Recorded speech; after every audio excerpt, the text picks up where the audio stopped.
Hello, Pueblo. Today is Friday, October 30th, 2020. It's been a long week and a long month.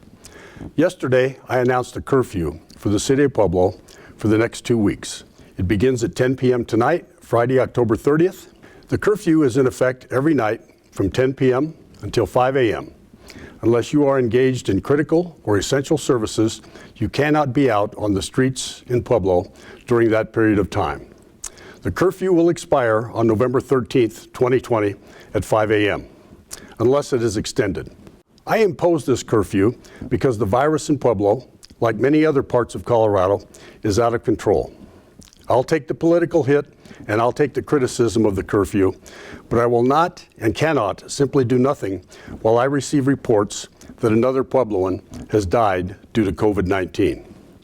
I imposed this curfew to save lives and to prevent a stay-at-home order from the Colorado Department of Public Health and Environment. If we don't take action now, my fear is that we will see more families bury loved ones and more businesses will shut their doors. To help them deal with this pandemic, the City of Pueblo has invested more than $3 million in our small businesses this year. I want to continue to protect these businesses, and the actions I took yesterday are intended to slow COVID-19 to keep them open. My mission and the mission of the City of Pueblo is to save lives and to protect our local businesses. I believe this curfew is the correct move at this time. As you know, Colorado has a COVID-19 dial that considers 3 metrics to measure the extent of the virus in a community: the total cases in the last 2 weeks, the positivity rate of testing in the last 2 weeks, and whether hospitalizations in a community from COVID-19 are increasing or decreasing. On all of these metrics, Pueblo was going in the wrong direction. On October 1st, our 2-week positivity rate for tests was 1.4%. On October 29th, it was 6.1%. The positivity rate quadrupled in the month of October. Another metric we look at is whether hospitalizations are increasing because of COVID-19. Parkview Hospital has the largest number of COVID-19 cases they have ever had since this pandemic started. Yesterday, there were 33 COVID-19 cases at Parkview. The number of patients hospitalized with COVID-19 at Parkview has tripled in the month of October. We need to slow the spread of this virus to make sure both of our hospitals have the capacity to handle COVID-19 patients as well as other medical cases. Parkview Hospital is now stretched and they have very little wiggle room. On October 27th, there were only 2 ICU beds in Pueblo that were not occupied. The most recent numbers for Pueblo County from the State Health Department for the 2-week incident rate of cases per 100,000 population in Pueblo is 368. On October 1st, it was 66 cases. We have had 5 times the number of cases today than we did on October 1st. The threshold for entering a stay-at-home order is 350 cases over a 2-week period. Right now, we are well above that, and that is the reason why immediate action was necessary. We've had 2,128 probable and positive cases in Pueblo County since this pandemic started. That's about 1.3% of our population.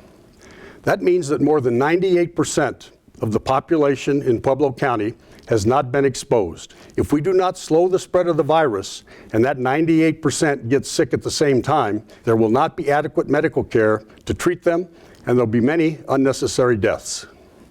These are the facts, Pueblo. I tell you this not to threaten or to scare you, but so that you will know what we are facing. Following my announcement of a curfew, there was a rally at City Hall to support small businesses. I want to take a moment to address the misleading information being spread about the actions taken by the city. As your mayor, my duty is to take action, to give you honest and accurate information, and to save lives, even if the actions are unpopular. My goal, as plainly and as clearly as I can state it, is that I want our local businesses to stay open, to provide jobs, and to get us back on the rebound. In that, I want to share an email that lifted my spirits. It is from a constituent and reads as follows, quote, "I know we are between a rock and a hard place with COVID-19. I want to thank you for the decision to curfew us instead of closing businesses. I'm sure you haven't heard the last of the protesters. I know that they have a right to protest, but so far, I haven't seen any ideas on how to flatten the curve from them.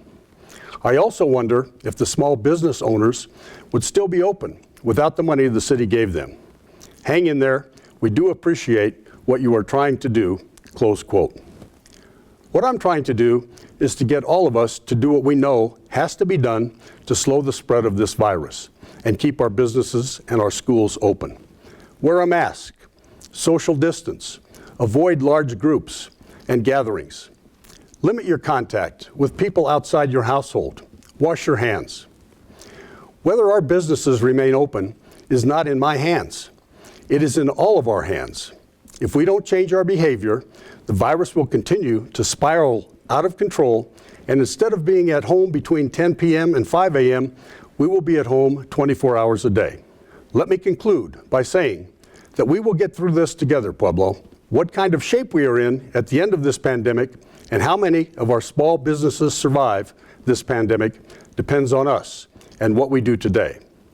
I have faith that Puebloans will continue to have hope and confidence in our future. The future of Pueblo is bright. Now is the time for action from each of us to protect each other. Make good decisions for you and your family, Pueblo. Stay safe.